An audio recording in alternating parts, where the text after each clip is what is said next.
Bonjour à tous et bienvenue pour ce nouveau numéro de Au cœur d'un projet. Aujourd'hui, je vais vous parler d'un appareil que j'affectionne tout particulièrement, le demi-format. Et vous allez vite comprendre pourquoi cet appareil est devenu essentiel dans ma pratique photographique. Alors personnellement, j'utilise un appareil qu'on appelle l'Olympus Pen. Je vous le montre. C'est ce petit boîtier qui est sorti au début des années 60 et qui a été commercialisé jusqu'à, je crois, les années 70. Donc cet appareil a déjà une soixantaine d'années et il fonctionne toujours parfaitement. Il y a une cellule sur le devant, qu'on a ici, et à l'intérieur, on met des pellicules 24-36. Pour autant, cet appareil ne prend pas des photos 24-36, mais des photos demi-format. Pourquoi? Alors, comme vous pouvez le constater sur ce schéma, on voit que le film est en fait divisé en deux parties, c'est-à-dire qu'on ne prend que la moitié de l'image. On a donc des vues qui font 18 x 24 mm. Alors le principe est simple, je vous montre. On a à l'intérieur de l'appareil un cache, je peux l'ouvrir car il n'y a pas de pellicule, qui va diviser tout simplement le cadre en deux parties. Et lorsqu'on va avancer les vues de l'appareil avance à moitié le film, et ainsi on peut prendre deux photos sur une vue 24-36. Je dis bien deux photos à la suite, et donc deux photos l'une sur l'autre, bien évidemment. Alors cela permet de monter à 72 photos le nombre d'images sur un film 24-36. Vous admettrez qu'en 2023, vu le prix des pellicules, c'est quand même un sacré avantage. Mais le fait d'avoir une vue de demi-format a aussi peut-être un inconvénient pour certains, parce que cela fait monter la matière de l'image. C'est-à-dire qu'on aura 2 fois plus de grains sur l'image. Alors moi personnellement, qui adore la matière de l'image, ça ne me dérange pas du tout. Au contraire, c'est même un avantage, mais pour certains, ça peut devenir un peu contraignant. Certains grands photographes utilisent ces boîtiers, je pense notamment à l'excellent Martin Bogren, qui a utilisé un Canon demi pour sa série Tractor Boys. On peut également citer Rekha Metzger, qui utilisait beaucoup le demi-format. Pour ma part, j'utilise deux boîtiers, les voici. L'Olympus Pen que je viens de vous présenter, et également le Yashica Samurai. Alors le Yashica Samurai, il a vraiment une tête un peu étrange, il ressemble à un caméscope beaucoup plus qu'à un appareil photo. C'est un appareil qui fonctionne comme l'Olympus Pen, c'est-à-dire qu'on aura des images de demi-format, mais il a plein d'avantages supplémentaires. La principale, c'est qu'il peut faire des photos en basse lumière. Alors, il est muni d'un flash, ce qui permet d'éclairer la scène, mais on peut également monter la sensibilité de la pellicule, et il donne accès à des poses très longues. Là où l'Olympus Pen ne permettait pas de photographier en basse lumière, le Samurai permet de faire des photographies même la nuit. C'est donc pour ça que j'aime bien utiliser ces deux appareils, l'Olympus et le Yashica. Alors au-delà du nombre d'images qui évidemment pour moi est un avantage, ce qui m'intéresse dans ces appareils c'est simplement leur simplicité. Et le fait qu'on n'ait rien à régler et qu'on puisse complètement se consacrer, se concentrer sur le cadrage et la composition. Dans la pratique de la photo de rue, c'est quand même quelque chose de bien pratique. Bref, vous aurez compris que j'affectionne tout particulièrement les appareils demi-format, et c'est d'ailleurs pour moi la première fois qu'ils sont responsables, qu'ils ont donné naissance à un de mes ouvrages. Alors c'est pas une publicité, parce que cet ouvrage est complètement épuisé. Je pense qu'il m'en reste un en archive. Peut-être qu'un jour, s'il y a de la demande, je me déciderai à le vendre, mais alors sous forme de coffret avec des tirages originaux argentiques. Pourquoi pas, à voir. Alors je vais pas vous le montrer comme ça de loin, je vous propose de vous plonger à l'intérieur des doubles pages pour vraiment le parcourir et comprendre comment il a été créé. Allez, vous me suivez? C'est parti, on y va. Alors déjà, on peut commencer par le titre, à demi-mot. C'est évidemment un clin d'œil à demi-format. C'est un titre également qui je trouve assez poétique et suggestif et qui du coup m'intéressait plutôt pas mal pour ce projet. Ce projet réunit donc des photos prises avec l'appareil demi-format dans de nombreuses villes, lors de mes workshops notamment, lorsque j'ai un peu de temps pour faire des images, parce que souvent on est plutôt concentré sur le travail des participants, ce qui est tout à fait normal. Donc là il y a des images qui ont été prises un peu partout en Belgique, en France, pas d'Angleterre pour le coup. Voilà, et elles sont réunies donc au sein de cet ouvrage. Alors, le demi-format, je vous l'ai dit, permet de faire 72 photos. C'est un ouvrage, il est épuisé parce que tout simplement, je l'ai sorti à 72 exemplaires. C'était presque un livre d'artiste, quelque chose d'assez particulier et d'à part.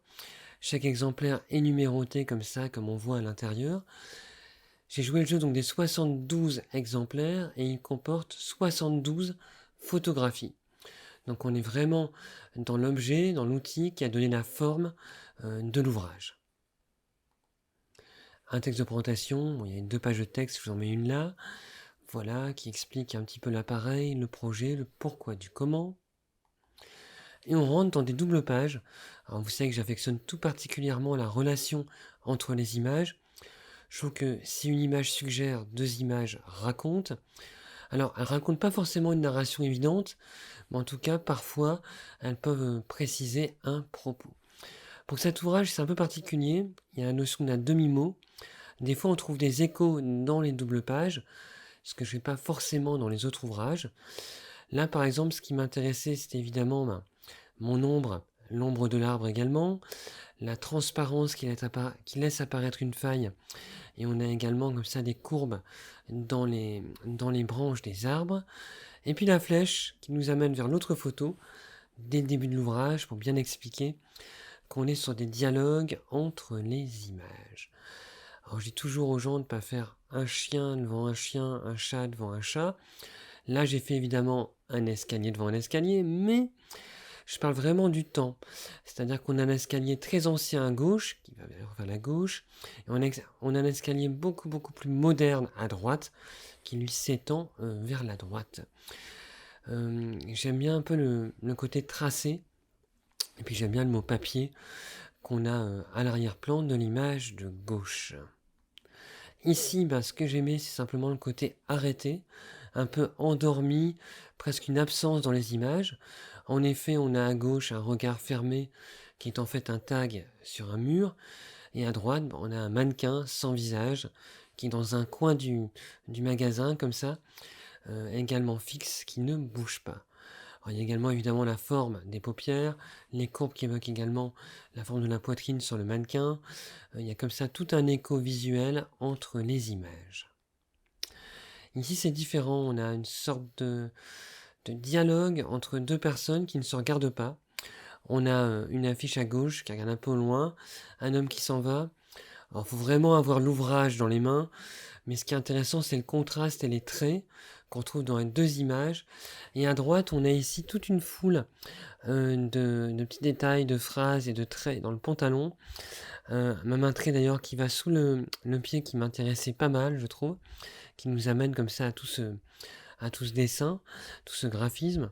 Et puis on a voilà, ce regard, ce départ, une petite histoire qu'on peut imaginer lorsqu'on regarde ces 2 images l'une après l'autre. Alors là évidemment on peut imaginer un sniper, c'est le tir, même si la main ne tire rien, elle est prête à dégainer, une croix, et puis paf, 2 cibles, des lignes brisées, qui rappellent un peu aussi la croix, etc. etc. Bref, un petit côté Lucky Luke dans ce diptyque, qui me plaisait pas mal.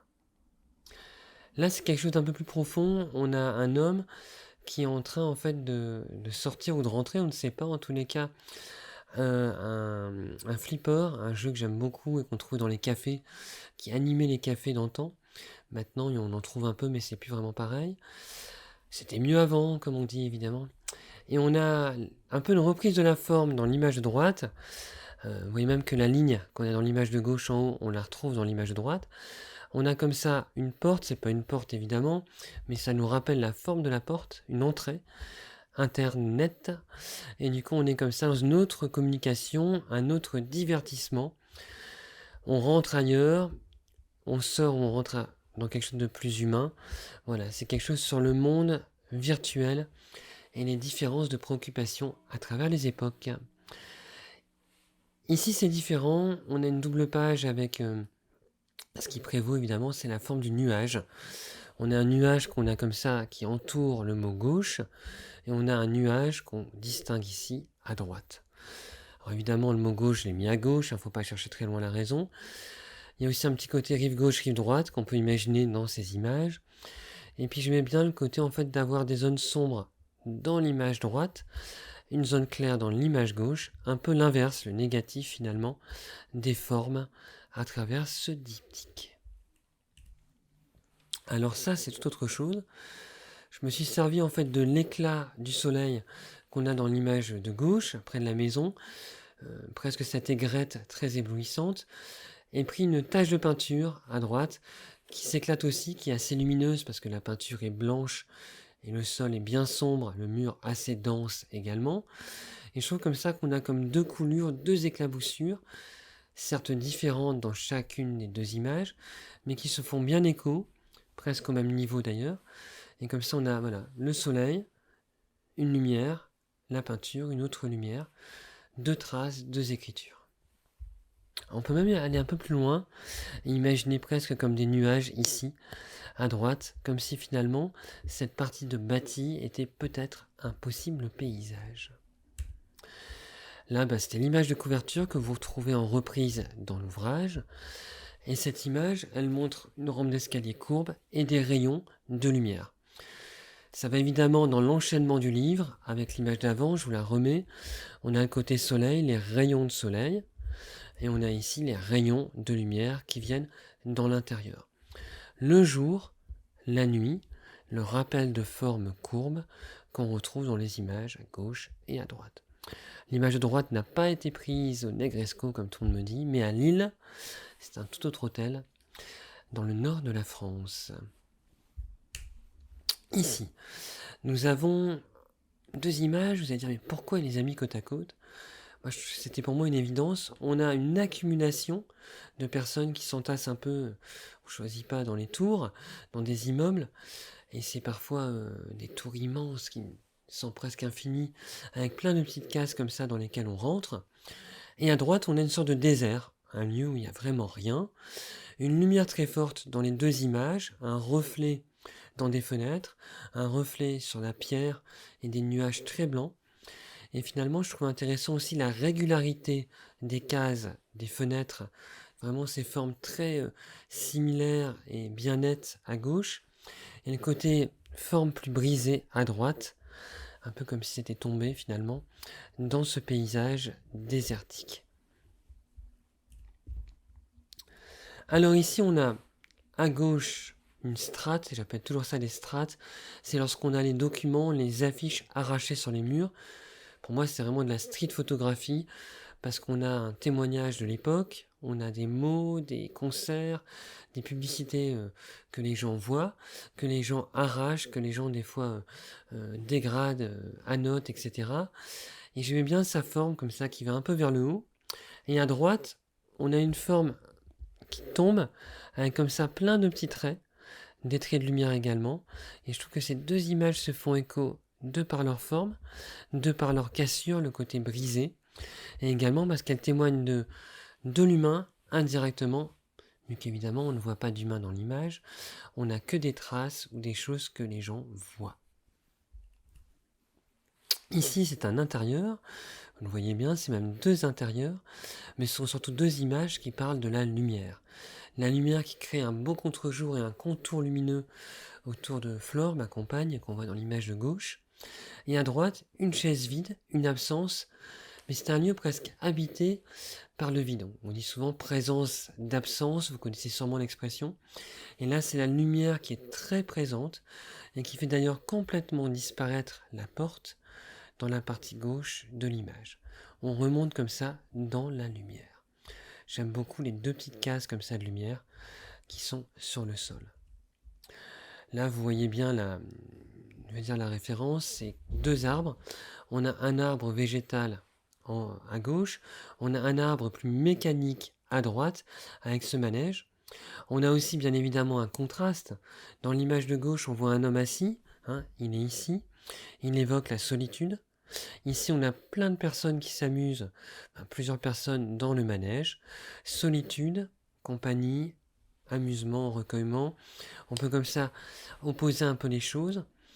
Et puis on a, vous voyez, les lignes qui nous amènent dans l'image, puis dans l'autre. Hop, on circule. Bref, ce sont deux images qui, pour moi, étaient plutôt cohérentes, placées côte à côte. Et j'insiste aussi sur une chose, là je ne vous montre pas tout le livre. Ce sont quelques doubles pages issues de l'ouvrage. Je ne vous ai pas tout mis, parce que tout simplement ça serait trop long. Et aussi parce que le but, c'est pas de partager non plus tout l'ouvrage, même si épuisé, qu'on ne peut pas le voir ailleurs du coup. Alors sur mon site, peut-être que j'ai mis toutes les doubles pages, c'est possible, donc il faut aller voir sur mon site. Mais en tous les cas, voilà, là c'est des exemples typiques au cœur de l'ouvrage. Ici, on a un banc cassé, et je mets bien le côté un peu bascule, comme ça, des planches, qui me rappelait des notes de musique, finalement. Et à droite, c'était un vendeur de piano, et on avait comme ça cette illustration, avec une main très dominante, comme ça, qui venait se poser sur les touches, qui débordait les touches, est-ce qu'elle est tellement grande qu'elle les a cassées, d'où le petit écho dans le banc, peu importe en tout cas. L'idée, c'est d'avoir un lien un peu dans ces lignes, dans les formes, entre les images. Là, c'est une de mes doubles pages préférées de l'ouvrage, même si elle est peut-être un peu singulière. Ce que j'aime, c'est le creux, comme ça, la béance sombre, qui est assez mystérieuse dans l'image de gauche, qui moi, personnellement, me happe pas mal. Et le reflet, avec les formes courbes, à droite. Je trouve que l'arcade qu'on a ici, comme ça, on la retrouve pas mal dans ces deux formes-là. Puis on a comme ça cette tache noire très dense, très sombre, qui semble se développer, parce que c'est une flaque, hein. Là, elle s'absorbe peut-être plus, mais en tous les cas, on a comme ça un écho dans la forme. On a le sol aussi comme ça, qui fait comme s'il y avait une éclaboussure, une flaque blanche, lumineuse. Bref, c'est deux images qui, pour moi, correspondent bien et se font écho. Pareil, ces trois lignes principales, on voit à peine la quatrième ici, ces trois bandes principales nous happent, nous attirent comme ça vers le centre. Et là, on a une, deux, trois parties dans la composition de l'image de gauche. Bon, après, il y a aussi des choses qu'on ne peut pas expliquer, donc il ne faut pas chercher à expliquer, mais qu'on aime bien, qu'on ressent à la lecture des images. Peut-être que vous ne retrouverez pas dans cette double page, c'est pas du tout gênant.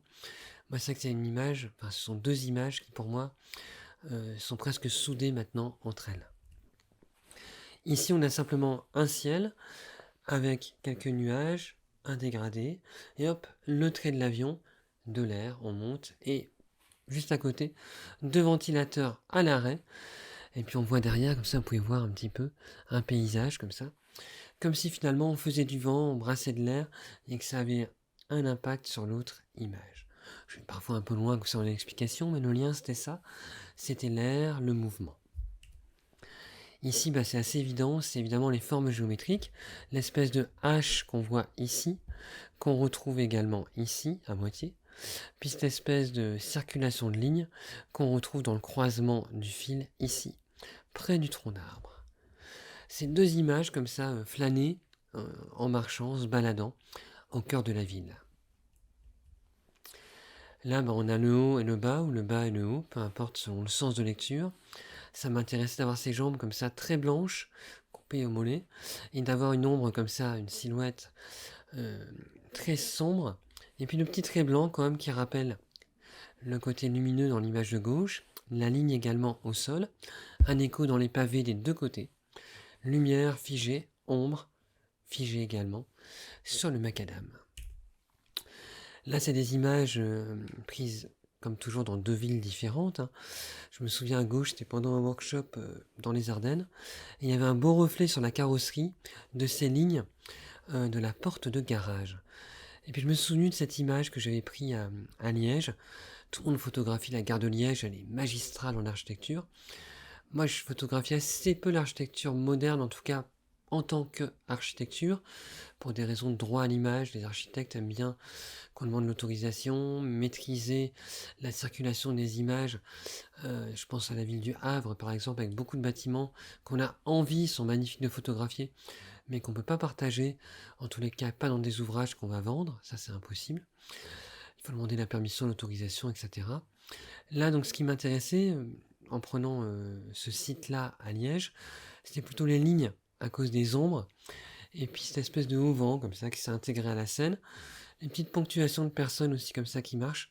J'avais en tête une image, j'aurais dû la mettre là, mais que je montre souvent lors de mes conférences, une scène d'un film de René, Alain René, le film de l'année dernière, à Marienbad, qui est un film très très beau, avec une esthétique remarquable, et qui est vraiment ancré dans ma tête, dans ma mémoire, et ces petites silhouettes comme ça, dans ce grand espace, m'ont fait écho. Vous avez vu, on retrouve les lignes, évidemment, des deux côtés. Là, ce que j'aime bien, c'est le côté solitude. Alors, l'image de gauche, petite rue comme ça à Lyon, avec le poteau bancal, que j'aime beaucoup, comme ça en biais. J'ai fait une autre image avec un personnage qui, avant dans l'ouvrage, pour créer une fausse séquence, elle a associé une image de casino, c'est assez amusant, je trouve, avec cet homme qui s'en va, qui fuit. Et puis on a ici, comme ça à droite, une image avec le numéro 14. Deux fleurs complètement fanées. Et c'est une image que j'utilise souvent pour des cartes de Saint-Valentin dépressives. Je trouve que c'est vraiment l'image du 14, on peut la mettre au 14 février, voilà, de la solitude totale, et comme ça, l'amour fané, l'amour flétri, la solitude, ce que vous voulez. Bref, c'est une image qui parle pas mal de vide, et c'est un diptyque qui parle évidemment de vide. Ici, c'est un peu évident, on a un décollage comme ça de rideau, on peut imaginer un petit courant d'air, et surtout on a un oiseau qui s'envole. C'est une image que j'aime beaucoup, avec un léger filet, pris en courant après ce volatile, avec le fameux Olympus Pen, voilà, et c'est une des images qui arrive en toute fin de l'ouvrage. Il y a également un écho entre les lignes, qu'on trouve comme ça dans le rideau à gauche, et les traits du sol qui s'en vont vers le point de fuite. Voilà, c'était une plongée dans l'ouvrage à demi-mot, réalisé avec des appareils demi-format. J'espère que ça vous aura éclairé sur la manière avec laquelle on peut associer les images. À savoir que je vous proposerai très prochainement sur la chaîne un non, ces petites capsules vidéo consacrées à l'association d'images, dans lesquelles il y aura peut-être d'ailleurs quelques échos avec ces doubles pages pour réussir à bien associer vos images. Voilà, je vous dis à très bientôt pour une autre plongée au cœur d'un projet. Et je vous dis en attendant, prenez des images et surtout prenez du plaisir dans votre pratique photographique. À bientôt.